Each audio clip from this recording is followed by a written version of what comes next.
Hello student, आप कैसे हैं? आज का जो टॉपिक है उसका नाम है पोरीफेरा। तो यहाँ पर आप शब्द को समझिए कि पोरीफेरा का अर्थ क्या होता है।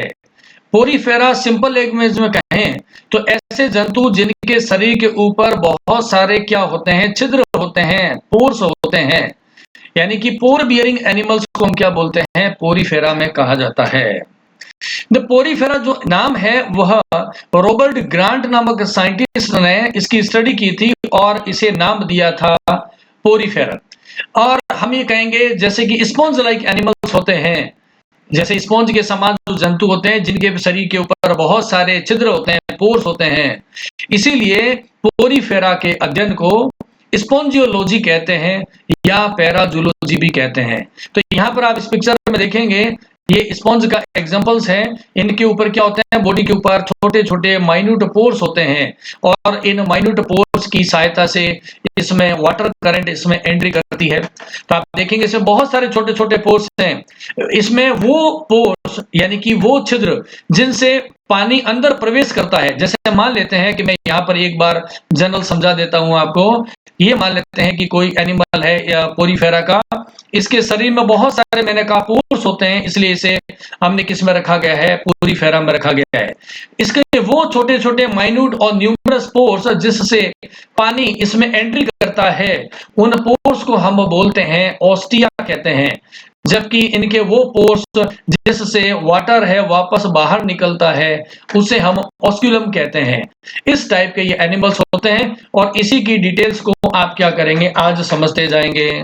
जो एनिमल किंगडम होता है उसको ऑन द बेसिस और नंबर ऑफ सेल्स हम उसको क्या करते हैं, दो हम कहेंगे क्लासेज में क्लासिफाई कर लेते हैं।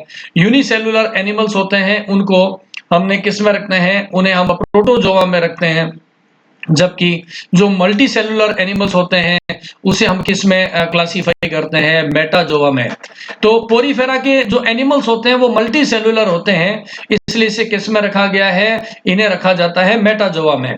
फिर हमने कहा ये जो मेटाजोआ होता है इसको भी हम क्या करते हैं, दो और क्लासेज में हम सब डिवाइडेड कर देते हैं।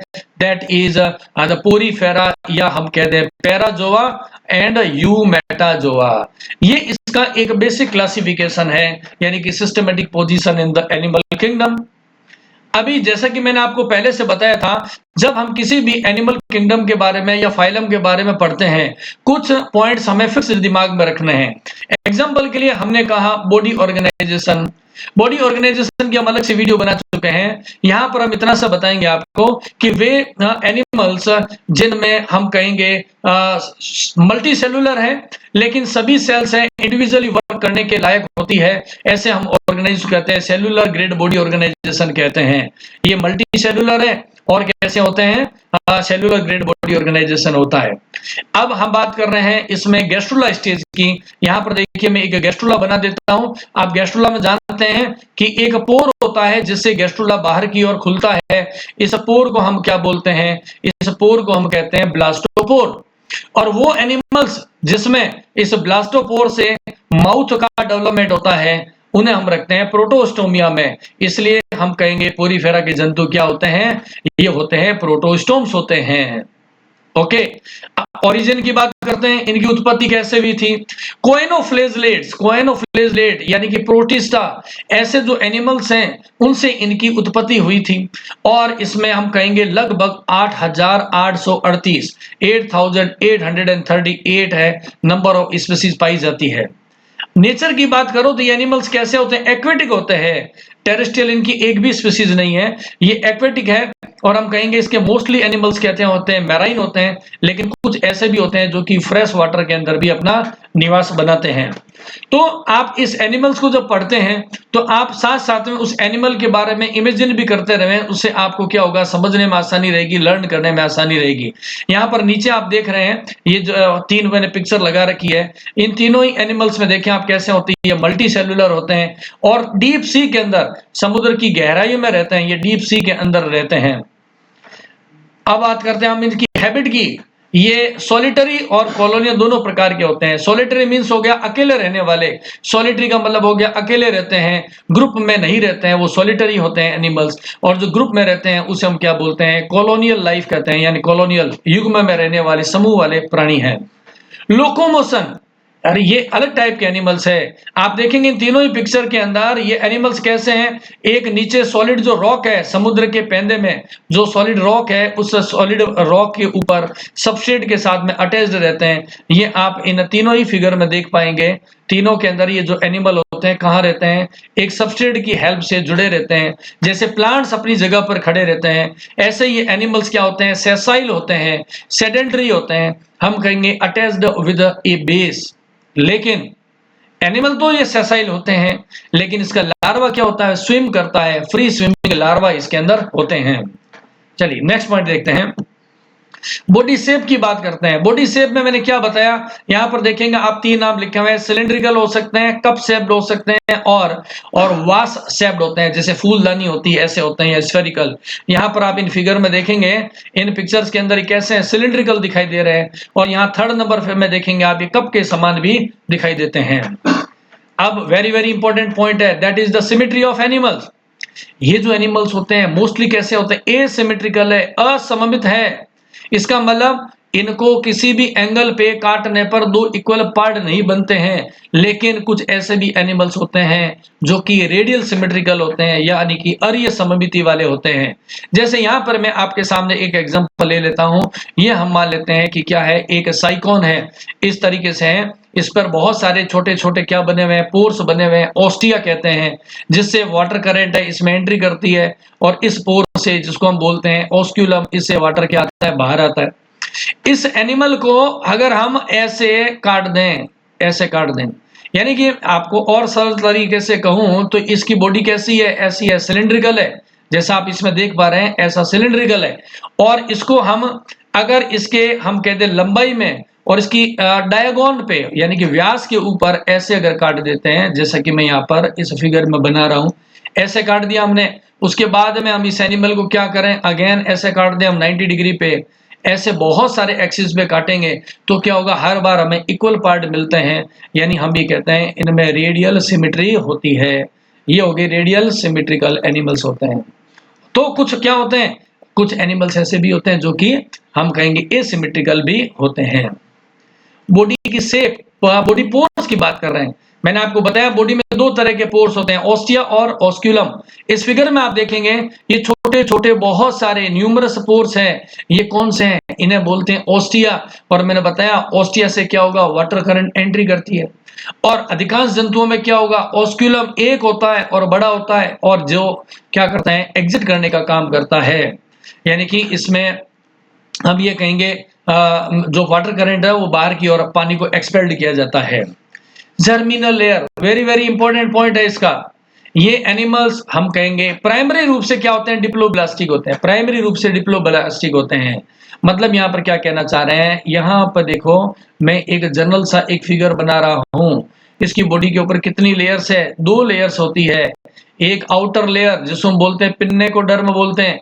यहाँ पर इस फिगर में देख पाएंगे जो मैं बना रहा हूँ, इसे क्या बोलते हैं, आउटर लेयर को इसे बोलते हैं पिन्नेकोडर्म कहते हैं। और इसके अंदर की जो लेयर होती है उसे हम कोएनोडर्म बोलते हैं, कोएनोडर्म।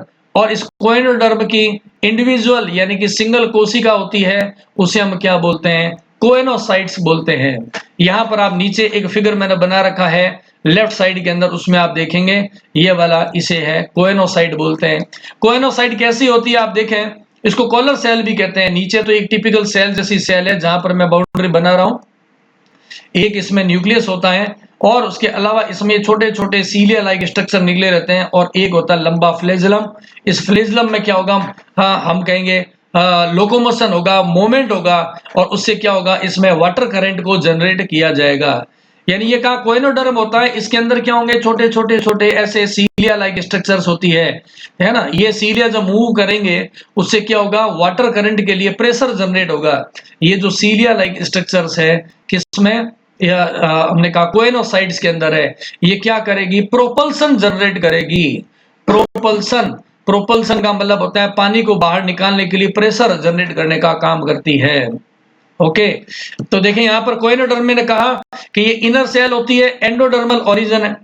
ये जो पिनेकोडर्म है इसकी उत्पत्ति किससे होती है? इसकी उत्पत्ति होती है एक्टोडर्म से होती है, जबकि कोएनोसाइट है इसकी उत्पत्ति किससे होती है? इसकी उत्पत्ति होती है एंडोडर्म से। बाहर पिनेकोडर्म और अंदर की तरफ क्या होगा?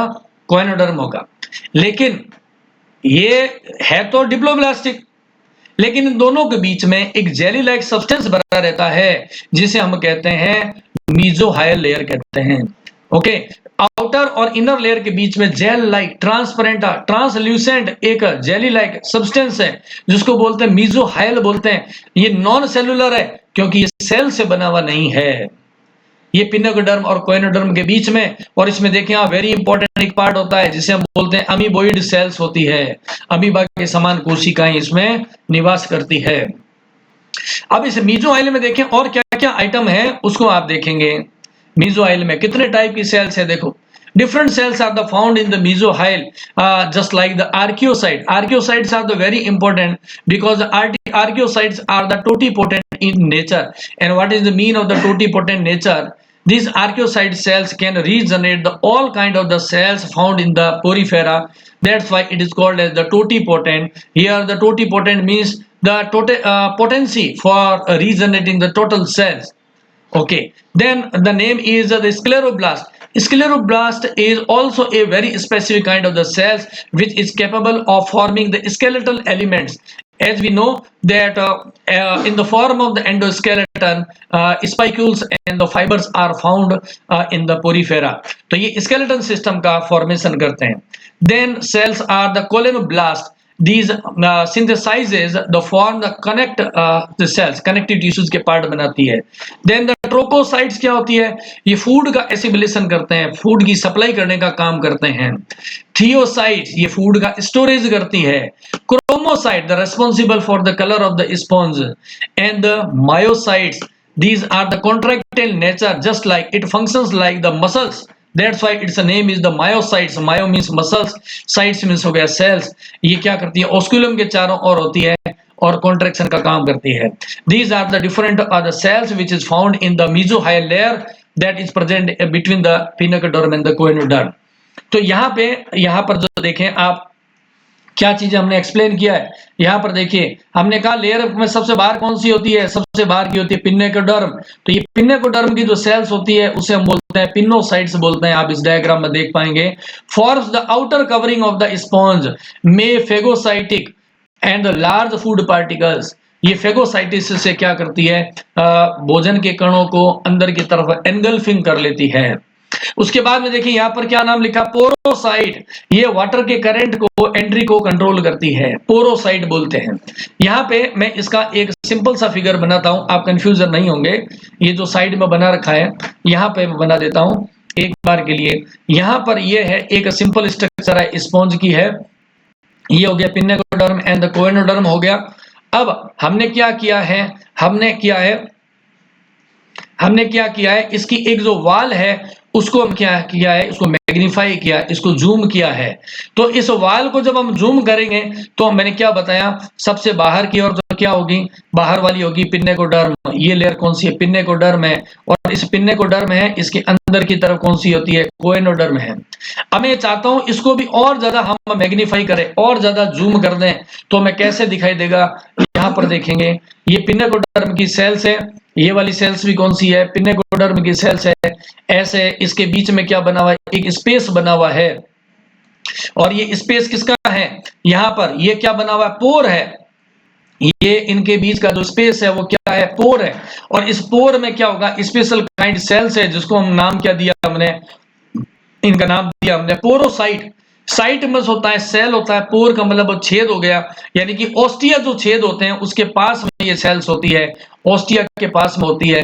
और वाटर करंट जब ओस्टिया से एंट्री करता है तो ये पोरोसाइट्स क्या करती है? वाटर की एंट्री का कंट्रोल करती है. उसके बाद देखिए अमीबोसाइट जो मैंने बताया था, ये मीजोफाइल के अंदर प्रेजेंट है। उसके बाद स्क्लेरोसाइट सेल्स होती है जो कि हमने कहा स्पॉन्जिन फाइबर्स बनाती है और सिलिका स्पाइक्यूल्स बनाती है।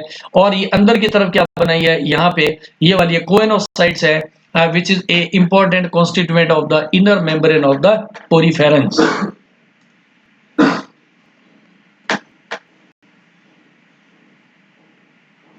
पोरीफेरा का जो क्लासिफिकेशन हुआ है, हमें कोई कह दे कि पोरीफेरा का जो क्लासिफिकेशन होता है किस बेस पे किया गया है, तो हम कहेंगे the classification of the Porifera is carried out on the basis of skeleton system. इसका स्केलेटन सिस्टम कैसा है उसी के आधार पे इसका क्लासिफिकेशन किया गया है, जिसकी डिटेल तो हम आगे की तरफ पढ़ पाएंगे। पहले यहाँ पे मैं आपको इसके स्केलेटन के कंपोनेंट्स बता देता हूं और टाइप्स भी बता देता हूं। स्केलेटन की बात कर रहे हैं। स्केलेटन के बेस पर मैंने आपको यह बताया कि इनके क्लासिफिकेशन में 3 क्लासेज आती है। पहली क्लास होती है कैलकेरिया, उसके बाद में आती है हेक्सेक्टिनेलिडा, हेक्सेक्टिनेलिडा यहां पर नाम को देखेंगे। और तीसरी क्लास कौन सी होती है, वो है डेमोस्पोंजिया, डेमोस्पोंजिया। अब इसके नाम में देखो क्या आ रहा है, कैलकेरिया। कैलकेरिया का मतलब होता है calcium carbonate, CaCO3, calcium carbonate की स्पाइक्यूल्स इसमें होती है। हेक्सेक्टिनेलिडा यहां पर क्या होती है, सिलिका के स्पाइक्यूल्स होती है, सिलिका के इसमें स्पाइक्यूल्स रहते हैं। डेमोस्पोंजिया में नाम क्या है, स्पॉन्ज, यानी कि इसमें क्या होता है, स्पॉन्जिन फाइबर्स इसके अंदर रहते हैं। तो यहीं पर इस फिगर के अंदर, इस चार्ट के अंदर आपको समझाया गया है। यहां पर देखें स्केलेटल सिस्टम में क्या होगा, एक तरफ होंगे इसमें फाइबर्स और दूसरी तरफ क्या होंगे, स्पाइक्यूल्स। बेसिकली 2 टाइप के होते हैं। ये जो फाइबर्स होते हैं इनका फॉर्मेशन किससे होता है, the formed by the spongin fibres. जैसे यहाँ पर नीचे फिगर दिखाई दे रहा है ना, ये स्लाइड बनाई गई है ईओसिन की स्टेनिंग से, स्पॉन्ज फाइबर है। स्पाइक्यूल्स ये मैंने आपको अभी ऑलरेडी बताया, इसका फॉर्मेशन किससे होता है, स्क्लेरोब्लास्ट सेल्स से। एमसीक्यूज में पूछा जा सकता है। ये ऐसे निडल शेप्ड होती है, ऐसे छोटे छोटे कांटे नुमा निडल शेप्ड होती है। नीचे आप फिगर में देख पाएंगे ये जो स्पाइक्यूल से कैसे होते हैं, निडल के समान दिखाई देते हैं।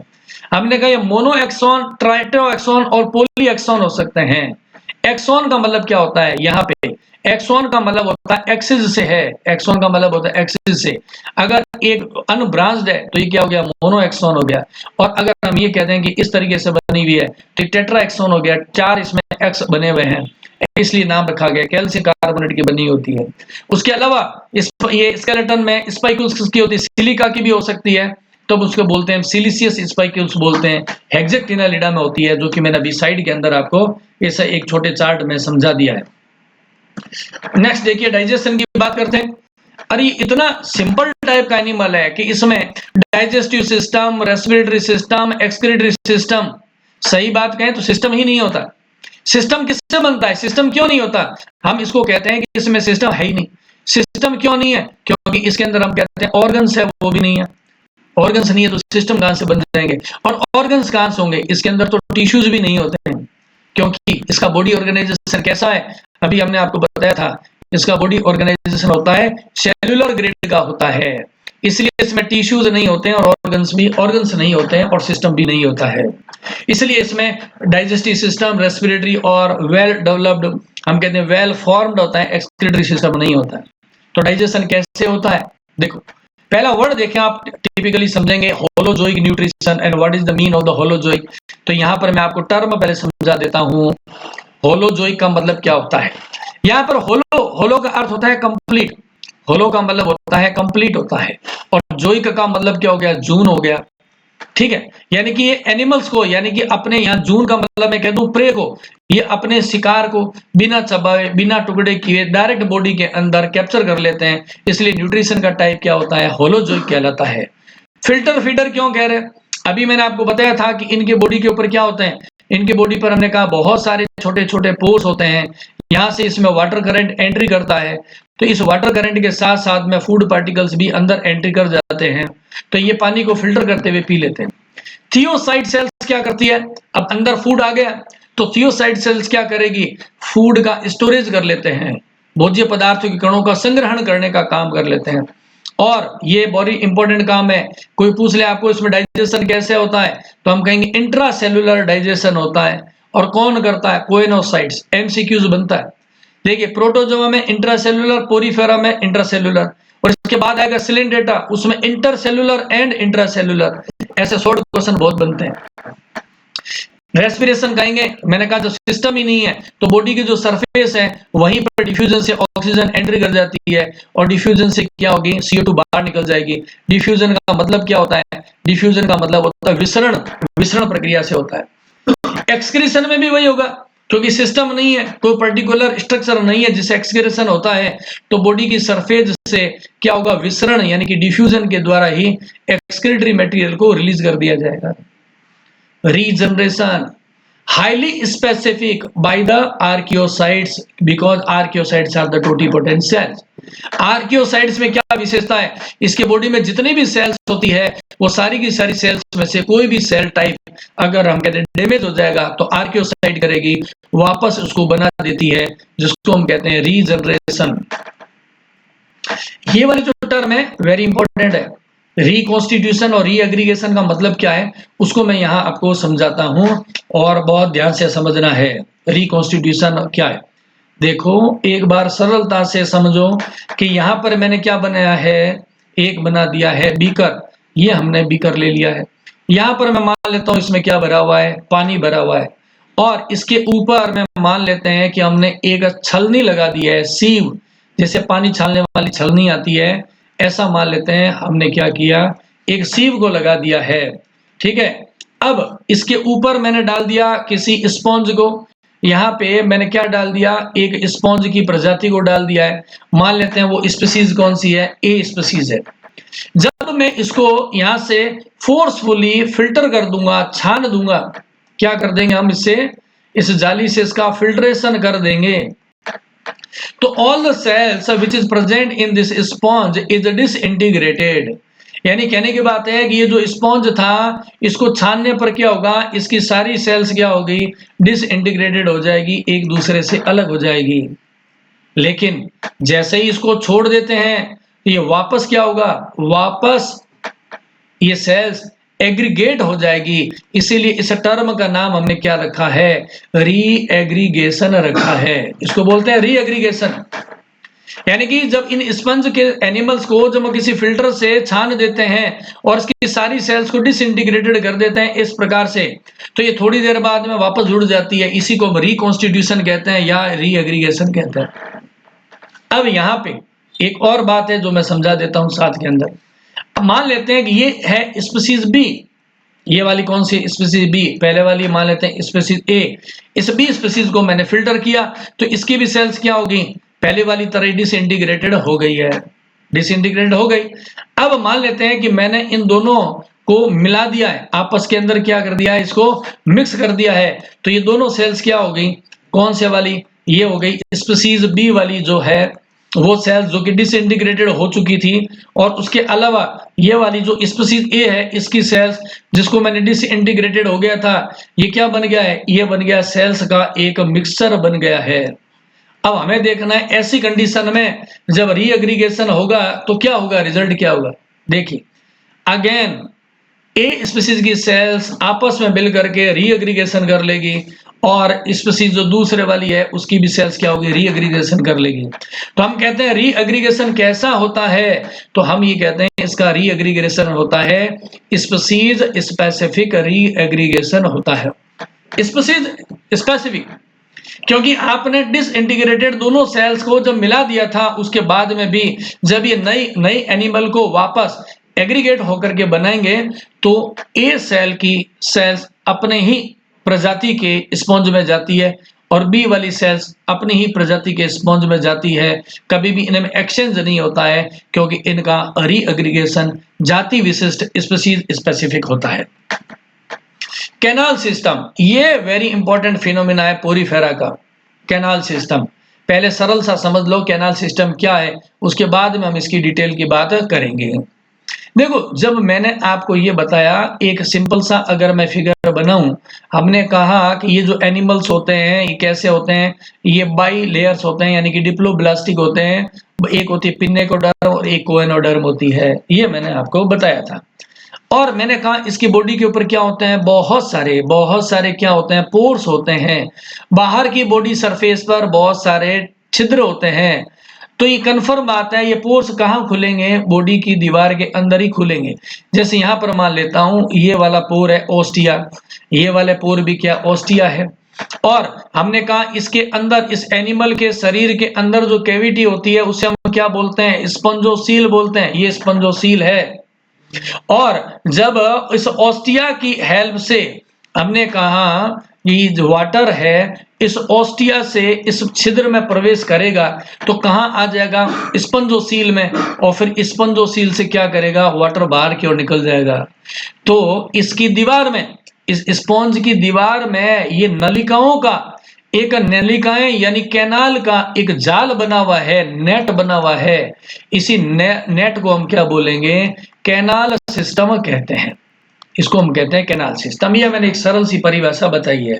साथ में इस कैनाल सिस्टम का मैं काम भी बता देता हूं कि जब इसके साथ में वाटर एंट्री करेगा इस एनिमल में तो इसके साथ में ऑक्सीजन की सप्लाई हो जाएगी, उसी के साथ में क्या होगा? फूड की सप्लाई भी हो जाएगी।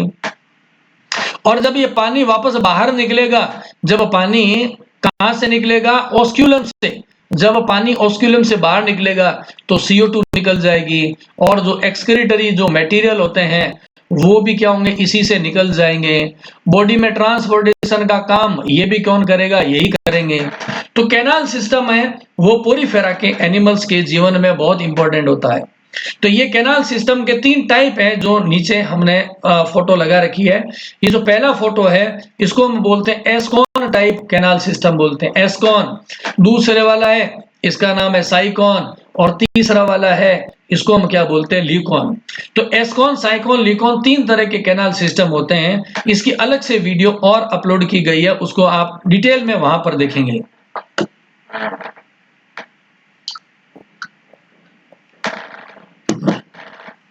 तो एस्कॉन, साइकॉन, ल्यूकॉन है, इसकी डिटेलिंग वहां पर देंगे। फिर भी मैं यहां पर आपको कुछ चीजें क्लियर कर देता हूं। जैसे देखो, नाम मैं बताता हूं, लिखता हूं, वैसा वैसा आप समझते रहिएगा। चित्र में दे रखा है ओस्टिया। ओस्टिया वो पोर्स है जिससे पानी इनके शरीर में एंट्री करता है, उसे हम बोलते हैं ओस्टिया कहते हैं। ये वाला जो छेद है जिससे पानी बाहर निकलता है उसे हम क्या बोलते हैं? उसे हम बोलते हैं ऑस्क्यूलम कहते हैं। अब देखो यहाँ पे ओस्टिया किसमें खुल रहे हैं? इस कैनाल में खुल रहे हैं। ये वाली जो, देखो मैं एरो लगा देता हूं, ये जो रास्ता बना हुआ है इस कैनाल के अंदर है वह खुल रहा है। ये बाहर की तरफ ये पिंक कलर की जो बना रखी है लेयर वो किसकी है? वो है पिन्नेकोडर्म की। देखो मैं एरो लगाते रहता हूं। उसके बाद में अंदर की जो लेयर है उसका नाम क्या है? ये ग्रीन कलर की बना रखी है, ये है कोएनोडर्म है। और इसके बीच में ये व्हाइट कलर की लेयर है, ये क्या हो गया? मीजोहाइल हो गया। यानी कि लेयर तो कौन सी होगी? बाहर पिन्नेकोडर्म, सबसे अंदर कोएनोडर्म और उसके बीच में मीजोग्लिया है। तो यहां पर देखो वाटर का रूट क्या हुआ? इस वाले में सबसे सिंपल टाइप का है। तो आप क्या देखेंगे यहां पर मैं लिख देता हूं, पानी किसमें से एंट्री करेगा? ओस्टिया से एंट्री करेगा। ओस्टिया के बाद में कहां चला गया? सीधा चला गया कैनाल में। कैनाल से कहां चला गया? इसके अंदर की कैविटी जिसको बोलते स्पंजोसील, और स्पंजोसील से पानी कहां बाहर आ गया है? ऑस्क्यूलम में आ गया है। यही बात देखो मैंने समझाई है आपको। दोबारा एक बार देखो, पानी कहां गया? ओस्टिया से एंट्री करता है। ओस्टिया से एंट्री करके कहां गया? इस कैनाल में। और कैनाल के बाद में एंट्री कहां कर गया है? अंदर स्पंजोसील में। और यहां से पानी बाहर किस में आ जाएगा? ऑस्क्यूलम में। सबसे सरल टाइप का कैनाल सिस्टम है जिसको हम बोलते हैं एस्कॉन बोलते हैं। नेक्स्ट देखो कौन सा है? ल्यूकॉन कैनाल सिस्टम है। ये ल्यूकॉन कैसे बना मैं आपको इसको बताता हूं अभी।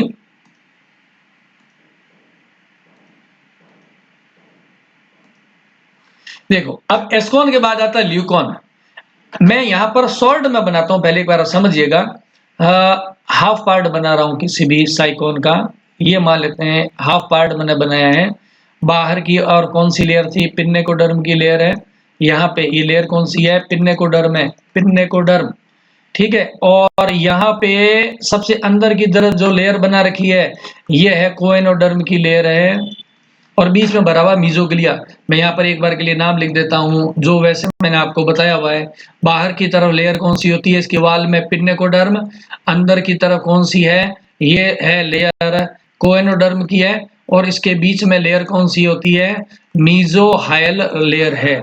और ये मैंने किसका पार्ट बनाया है वो देखो यहाँ पे फिगर नंबर 1 देखें इस स्ट्रक्चर को। पहला नंबर जो मैंने एस्कॉन बताया है, एस्कॉन। एस्कॉन जो टाइप का कैनाल सिस्टम है, उस एनिमल की वाल को मैंने बनाया है। अब देखो क्या होगा, इसके वाल में हो रही है फोल्डिंग हो रही है। कैसे फोल्डिंग हो रही है आप देखेंगे ध्यान से। मैं यहां से बना रहा हूं, ये दीवार क्या है, ऐसे कर रही है, फोल्ड कर रही है, ठीक है। इसकी दीवार क्या कर रही है, फोल्डिंग कर रही है। ये ऐसे होगी, फोल्डिंग हो गई है। इसकी फोल्डिंग को जब समझेंगे तो आपको समझ में आ जाएगा। ये दीवार क्या होगी, देखो फोल्ड कर रही है। सलवट पड़ते हैं वैसे, इसमें क्या हो रही है, फोल्डिंग हो रही है। इसमें क्या हुआ, बाहर की तरफ तो मैंने बताया कौन सी है, वही पिन्नेकोडर्म की लेयर है। पिन्नेकोडर्म है, यहाँ पे आ गया पिन्नेकोडर्म है, ठीक है ना, ये हो गया पिन्नेकोडर्म। और अंदर की तरफ कौन सी है, मैंने बताया कोएनोडर्म है, ये वाली आ गई कोएनोडर्म की लेयर है। समझ गए बात को। अब यहाँ पर फोल्डिंग होने से क्या हुआ, बदलाव क्या हुआ, यहाँ पर देखो, इसमें ये वाला पोर कौन सा है, उसको बोलते हैं ओस्टिया बोलते हैं, ओस्टिया बोलते हैं। समझ गए। अब ओस्टिया कहाँ खुल रहा है, नीचे वाले इसमें आपने एस्कॉन में क्या पढ़ा था, ओस्टिया। मैं दोबारा दिखाएं, फर्स्ट वाला फिगर देखो एक बार के लिए। मैंने कहा इसमें एस्कॉन सिस्टम में क्या होगा, पहले वाले चित्र में देखिए मैं क्या लिखा, ओस्टिया है वो डायरेक्ट कैनाल के द्वारा स्पंजोसील में खुल जाते हैं, डायरेक्ट खुल जाते हैं। लेकिन यहां पर क्या होगा, इसकी दीवार में फोल्डिंग होने से ओस्टिया में पानी जाएगा, फिर ये एक नई कैनाल बन गई है। ये कैनाल है, इसको बोलते हैं इन करंट कैनाल कहते हैं, इन करंट कैनाल बोलते हैं। इन करंट क्यों कह रहे हैं, क्योंकि पानी इसके अंदर इन कर रहा है, इसलिए इसको बोलते हैं इन करंट कैनाल। फिर पानी कहां जाएगा, इन करंट से ये एक और कैनाल बनी हुई है, इसको हम बोलते हैं एक्स करंट कैनाल कहते हैं। मैं यहाँ पर नाम लिख देता हूं, ये हो गई एक्स करंट कैनाल हो गई है, ये वाली कैनाल हो गई एक्स करंट। और ये एक्स करंट कैनाल कहां खुल रही है, किस और खुल रही है, तो हम ये कहेंगे ये खुल रही है स्पंजोसील की तरफ खुल रही है। तो दो तरह की इसमें कैनाल और आ गई है। कौन कौन सी कैनाल है, पहली है इन करंट और एक्स करंट कैनाल। और ये दोनों कैनाल्स आपस में ऐसे ये पतली पतली कैनाल से आपस में जुड़ी रहती है। तो पानी का रूट क्या हो गया है इसमें, वो आप देखो, मैं आपको बता देता हूं। यहाँ पे पानी ने क्या किया, ओस्टिया से एंट्री की और कहां चला गया है, इन करंट कैनाल में। इन करंट कैनाल से इस पाइपलाइन के थ्रू कहां आ गया, एक्स करंट कैनाल में। और एक्स करंट कैनाल से थ्रू कहां गया, स्पंजोसील में। ऐसे वाल में फोल्डिंग से ये बनता है। अब देखो यहां पर मैं आपको समझा देता हूं, ये वाला जो नीचे सेकंड नंबर फिगर बना रखा है, ये क्या है, ओस्टिया है। ये वाले छेद क्या है, ओस्टिया है। ओस्टिया से पानी किस में गया, तो यहां पर देखें, मैं लिख देता हूं इन करंट कैनाल, जहां मैं एरो लगाऊं वहां पर आप फोकस करेंगे। इन करंट कैनाल कहां पर है, ये वाली कैनाल है, इन करंट कैनाल है। और ये बाहर का जो छिद्र था वो कौन सा था, ये था ओस्टिया। यानी हम कहेंगे ostia opens into in current canal हो गया है। समझ गए बात को। और उसके बाद में ये वाली जो कैनाल है, ये वाली यहाँ पे बना रखी है, इसको हम क्या बोलेंगे, इसको हम रेडियल कैनाल या एक्स करंट कह सकते हैं। इसको हम रेडियल कैनाल भी कह सकते हैं या एक्स करंट कैनाल कह सकते हैं। इसमें पानी आ गया, फिर वहां से कहां जाएगा, स्पंजोसील में, और उसे निकल जाएगा बाहर। इसकी अलग से वीडियो हमने और बना रखी है, तो आप उसके अंदर और डिटेल में देख पाएंगे। तो एस्कॉन कैनाल सिस्टम से अगर हम कह देंगे इवोल्यूशन के दौरान सबसे पहले बना था एस्कॉन कैनाल सिस्टम, और उसी में कॉम्प्लेक्सिटी से क्या बना था, साइकोन कैनाल सिस्टम। अब साइकोन से क्या होगा, ड्यूरिंग द इवोल्यूशन बनेगा ल्यूकोन कैनाल सिस्टम, जो ये बना रखा है। यहाँ पे भी वही देखें आप, पानी कहां से एंट्री करेगा, डर्मल ओस्टिया, डर्मल ओस्टिया से वाटर करंट है इसके अंदर एंट्री करेगा। मैं पहले ही बता रहा हूँ, कैनाल सिस्टम की अलग से वीडियो और डिटेल के अंदर है, मैं यहाँ ज्यादा डिटेल डिस्कशन नहीं करेंगे। पानी एंट्री करता कहां से, डर्मल कैनाल से, ओस्टिया से करेगा। ओस्टिया से एंट्री करके कहां जा रहा है, इन करंट कैनाल में। अब आप इस फोटो में देखिएगा, यहाँ पर ये वाली कैनाल कौन सी है, इन करंट कैनाल है। फिर इन करंट कैनाल कहां खुलती है, ये खुलती है फ्लेजलेटेड चैम्बर के अंदर खुलती है, फ्लेजलेटेड चैम्बर में खुलती है। पहले फिगर में देखो, फिर मैं बता दूंगा आपको समझाने के लिए।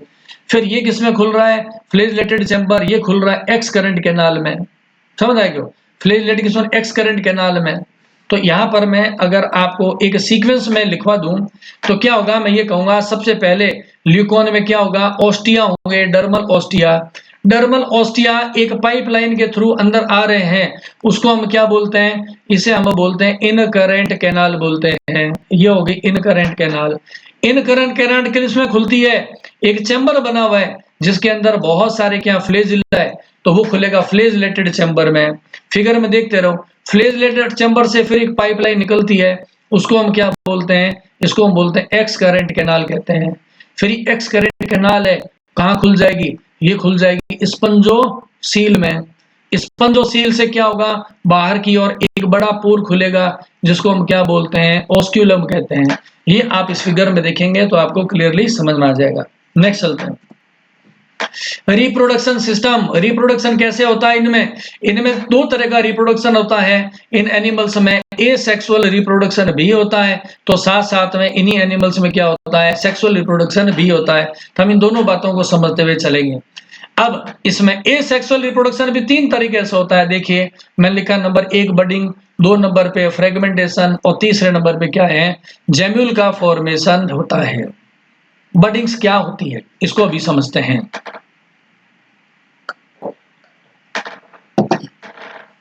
बडिंग्स क्या होता है, बड का मतलब होता है कली का। बड का मतलब क्या होता है, कली का कहते हैं। अभी मैं आपको पहले एक सरल तरीके से समझा देता हूं। यहाँ पे ये जैसे हमने कहा एक स्पॉन्ज है, ये एक एनिमल है, स्पॉन्ज है, ठीक है ना। अब इस स्पॉन्ज के अंदर क्या होगा, सरलता से और धीरे धीरे समझते चलना। इनकी बॉडी में क्या होगी, एक आउट ग्रोथ निकलेगी, ऐसे गांठ नुमा स्ट्रक्चर निकलेगी।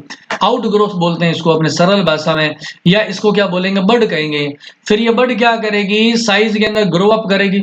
ये क्या करेगी, बड है वो साइज में बढ़ जाएगी, ये ऐसे बढ़ जाएगी, ठीक है, बढ़ गई। और फाइनली क्या होगा, ये फिर अपनी मदर जो बॉडी होती है उससे क्या हो जाएगी, डिटैच्ड हो जाएगी, मदर बॉडी के साथ में डिटैच्ड हो जाएगी, जिससे एक डॉटर स्पॉन्ज बन जाता है। ये है ऐसे, समझ गए बात को। अब देखते हैं यहाँ पे, the external and the internal outgrowth bird develop on the parental body. ये मैंने आपको बता दिया, यहाँ पे ये एक बर्ड का फॉर्मेशन होता है। Coenocytes collect at the surface and pinacoderm bulge out. ये बर्ड कैसे बनी है, उसमें हमने ये बताया है कि सबसे नीचे की तरफ बाहर क्या होता है, पिनेकोडर्म होता है, और पिनेकोडर्म के नीचे क्या होता है, कोइनोडर्म। ये कोइनोडर्म की सेल्स क्या होगी, इकट्ठी होती रहेगी, आकार में बढ़ती जाएगी बढ़ती जाएगी बढ़ती जाएगी, तो उससे क्या होगा, पिनेकोडर्म में वो बाहर निकल गया, ऐसे बर्ड बनती है। यानी कि हम ये कहें कि बर्ड के रूट में क्या है, रूट में होती है कोइनोडर्म सेल्स होती है। अब ये जो बर्ड होती है, इधर द रिमेन अटैच्ड, या तो इसी के साथ जुड़े रहेगी अपने पेरेंटल बॉडी के साथ में, ठीक है ना, और फॉर्म कॉलोनीज, या क्या करेगी, डिटैच्ड हो जाएगी और डेवलप इनटू इंडिपेंडेंट स्पॉन्ज बन जाएगी। यानी कहते हैं गांठ की तरह, ट्यूमर की तरह संरचना बनती है और नया एनिमल बन जाती है। Number 2 point, fragmentation. नाम खुद बता रहा है, फ्रेगमेंटेशन को कहते हैं खंडी भवन, विखंडित हो जाना। यहां पर आप देखेंगे फर्स्ट वाले फिगर में, ये एक स्पॉन्ज है और ये मान लेते हैं टुकड़ों में टूट गया है। ये वाला स्पॉन्ज है, ये टुकड़ों में टूट गया है, इसको बोलते हैं सेगमेंटेशन। फिर क्या होगा, ये प्रत्येक जो ईच सेगमेंट है वो क्या बना लेगा, एक नया एनिमल बना लेगा, इसको कहते हैं हम सेगमेंटेशन कहते हैं। The body accidentally breaks into the fragments and each fragments regenerates into a complete sponge due to the totipotent nature of the archaeocytes. तीसरा देखिए जेम्यूल, वेरी इंपॉर्टेंट है जेम्यूल। इसके लिए इंपॉर्टेंट क्यों है, शॉर्ट क्वेश्चन में पूछ लेते हैं कि पोरीफेरा जब विपरीत परिस्थितियां आती है, अनफेवरेबल कंडीशन आती है, तो किस प्रकार से रिप्रोडक्शन करता है। तो हम कहेंगे इन द हार्श कंडीशन और द अनफेवरेबल कंडीशन स्पॉन्ज क्या करते हैं, जेम्यूल बना लेते हैं। ये क्या होता है, स्पेशल रेजिस्टेंट स्ट्रक्चर है, विपरीत परिस्थितियों से सुरक्षा प्रदान करती है, रेजिस्टेंट होती है, प्रतिरोधक है। ये फ्रेश वाटर स्पॉन्ज जैसे कि स्पॉन्जिला होती हैं, इसके अंदर सामान्यतः पाई जाती है। ये जेम्यूल होते हैं, consist of the archaeocytes surrounded by a protective spicule coat. यहां पर आप इस फिगर में देखें कैसा दिखाई दे रहा है, ये देखिए इस फिगर में लिखा हमने जेम्यूल इन द स्पॉन्ज, ये जेम्यूल है। यहाँ पर ये इसकी इनर मेम्ब्रेन है, यहाँ पर क्या होती है, आर्कियोसाइट्स होती है जो कि टोटीपोटेंट है, ये इसकी आउटर मेम्ब्रेन हो गई, और ये छेद है माइक्रोपाइल होता है, और उसके ऊपर क्या है, बहुत सारे ये स्पाइक्यूल्स है। ये सारे कैसे कांटेनुमा जो स्ट्रक्चर दिखाई दे रही है, ये स्पाइक्यूल्स होते हैं। जब कभी भी फेवरेबल जो कंडीशन आ जाती है तो जेम्यूल वापस कैसे हो जाते हैं, जैसे अनाज के दानों को स्टोर करके रख लेते हैं और जमीन में डालते हैं, उचित परिस्थिति आने पर नया प्लांट बना लेते हैं, ऐसे ही एनिमल क्या करते हैं, जेम्यूल बना लेते हैं अनफेवरेबल कंडीशन में, और जो फेवरेबल कंडीशन आती है तो ग्रो अप हो जाता है, जर्मिनेट हो जाता है और नए स्पॉन्ज का फॉर्मेशन कर लेता है। तो ये तीन विधियां हैं, तीन मेथड से जिससे स्पॉन्जेज में, पोरीफेरा में एसेक्सुअल रिप्रोडक्शन होता है। अभी हम देखते हैं सेक्सुअल रिप्रोडक्शन। सेक्सुअल रिप्रोडक्शन देखें आप क्या है, the most of the sponges are the hermaphrodite. अब एग्जाम में इस हर्मोफ्रोडाइट को आप कई तरीके से कंफ्यूज हो जाते हैं, कई बार मैं लिख देता हूं। हर्मो जो फ्रोडाइट है, इसका वर्ड का मतलब क्या है? हर्मोफ्रोडाइट का शाब्दिक अर्थ होता है बाइसेक्सुअल भी बोलते हैं इसको, यानी कि द्विलिंगी जंतु होता है बाइसेक्सुअल। और बाइसेक्सुअल के लिए एक और टर्म काम में लेते हैं जिसे कहते हैं मोनोइसियस कहते हैं। ये टर्म को समझना है। बाई का मतलब हो गया दो, और सेक्सुअल मतलब सेक्स ऑर्गन। एक ऐसा एनिमल जिसमें दोनों सेक्स ऑर्गन हो, यानी कि जिसमें हम कहते हैं टेस्टीज भी हो और ओवरी भी हो, इसलिए हम क्या बोलते हैं? बाइसेक्सुअल कहते हैं। मोनोइसियस का शाब्दिक अर्थ क्या हुआ? है बाइसेक्सुअल, नाम मोनोसी है। मोनो क्यों रखा है? मोनो का सिंपल भाषा में समझ लें, सिंगल बॉडी। सिंगल बॉडी, एक ही बॉडी में क्या क्या है? टेस्टीज भी है और क्या है? ओवरी भी है, इसलिए इसका नाम रखा गया मोनोइसियस। ये हर्मोफ्रोडाइट है, लेकिन इसमें फर्टिलाइजेशन सेल्फ नहीं होता है, क्रॉस फर्टिलाइजेशन होता है। इसमें स्पर्म बनते हैं और एग्स भी बनते हैं, लेकिन वेरी इंपॉर्टेंट बात क्या है? स्पर्म का फॉर्मेशन होता है कोएनोसाइट से होता है, जबकि एग्स का फॉर्मेशन किससे होता है? आर्कियोसाइट से। एमसीक्यूज के हिसाब से वेरी वेरी इंपॉर्टेंट है ये। फर्टिलाइजेशन, हमने कहा स्पर्म को रिलीज कर दिया जाता है इनटू द वाटर और captured by the choanocyte of the another sponge through the canal system. क्या होगा? एक जो स्पॉन्ज है, जैसे आप समझिए ये वाला जो एक स्पॉन्ज है, ये क्या करेगा? बाहर की ओर अपने स्पर्म्स को रिलीज कर देगा। एक स्पॉन्ज ने अपने स्पर्म्स को पानी में रिलीज कर दिया है, तो ये क्या करेंगे? कैनाल सिस्टम के थ्रू कहां पहुंच जाएंगे? दूसरे, यानी कि हम कहते हैं फीमेल स्पॉन्ज के अंदर पहुंच जाएगा। फीमेल स्पॉन्ज के अंदर कोएनोसाइट्स, मैंने कहा था कोएनोसाइट्स में क्या होता है? अंडों का डेवलपमेंट होता है और यहां पर इसमें फर्टिलाइजेशन हो जाएगा। ठीक है, इंटरनल फर्टिलाइजेशन होता है इनसाइड द बॉडी और मीजो हाई लेयर के अंदर होता है। ये वेरी इंपॉर्टेंट बात है, इसको समझना है आपको। अब जब फर्टिलाइजेशन हो गया, आपको जानते हैं कि जब कभी भी ओवम और स्पर्म का फर्टिलाइजेशन हो जाता है तो डेवलपिंग स्टेज कौन सी आती है? 2n स्टेज, जिसको हम बोलते हैं जाइगोट बोलते हैं। ये बन गया, जाइगोट बन गया है। इस जाइगोट में क्या होगा? हमने कहा इस जाइगोट में क्या होगा? क्लीवेज डिवीजन होगा। और आप जानते हैं क्लीवेज डिवीजन से जो मल्टी सेलुलर बॉडी बनती है, उस मल्टी सेलुलर बॉडी को हम क्या बोलते हैं? ब्लास्टुला बोलते हैं। इसका जो ब्लास्टुला, वेरी इंपॉर्टेंट नाम, एमसीक्यूज के हिसाब से क्या बोलते हैं? इसके ब्लास्टुला को कहते हैं हम एम्फी ब्लास्टुला बोलते हैं। यह है एम्फी ब्लास्टुला। शॉर्ट क्वेश्चन में पूछ लेते हैं। अब बात आती है इनडायरेक्ट डेवलपमेंट होता है, क्योंकि इसमें फ्री स्विमिंग लार्वा बनता है, जिसका नाम भी क्या रखा गया? एम्फीब्लास्टुला और पेरेनकाइमुला। एम्फीब्लास्टुला क्या होता है? ब्लास्टुला के समान काम करता है। पेरेनकाइमुला वो गेस्टुला के समान काम करता है।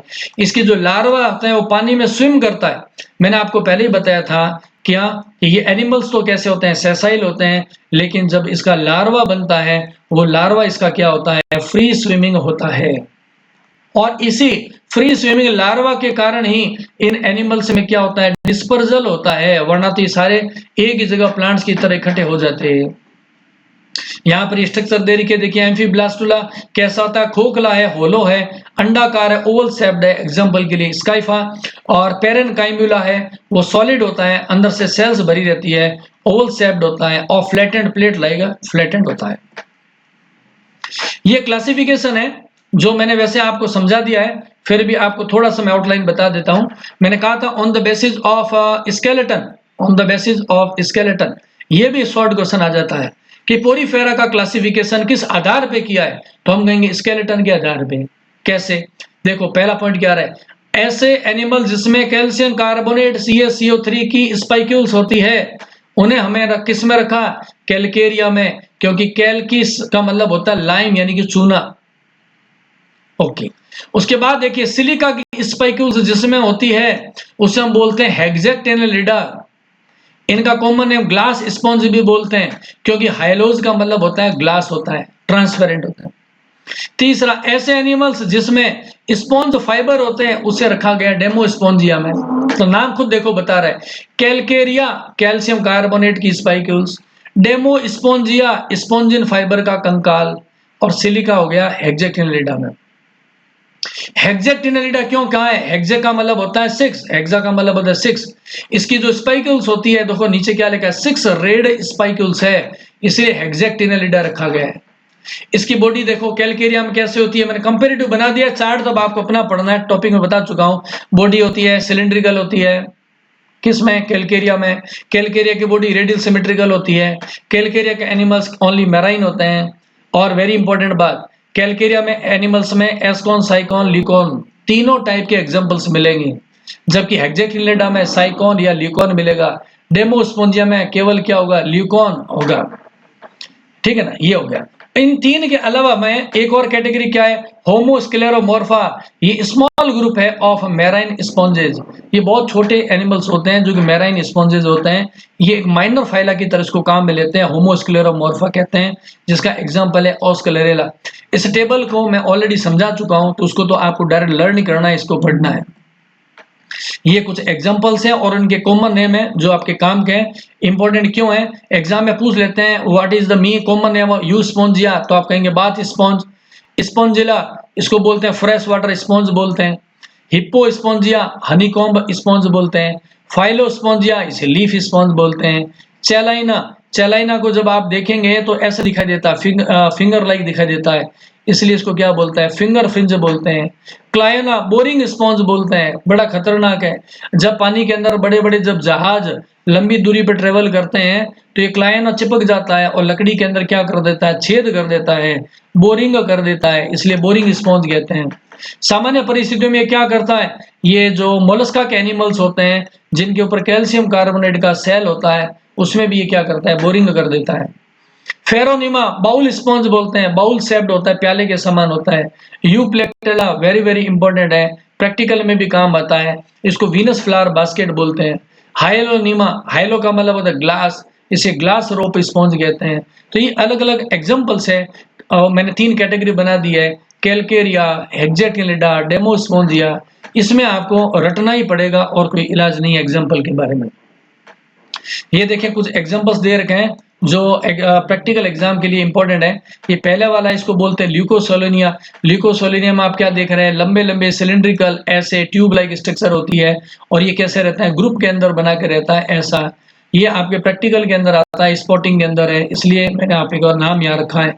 एक बेस के साथ में चिपके हुए रहते हैं, इनमें छोटे छोटे क्या होते हैं? ऑस्टिया होते हैं दो, है ना। और यहाँ पर क्या होता है? ऑस्क्यूलम से वाटर बाहर निकलता है। सेकंड नंबर एग्जांपल है साइकोन का। तीसरा फेरोनिमा देखेगा कप की तरह दिखाई देता है। चौथे नंबर पे एग्जांपल किसका है? स्पॉन्जिला का है। ये कुछ इंपॉर्टेंट एग्जांपल है, इसलिए यहाँ पर इसकी पिक्चर लगाई हुई है। Thank you.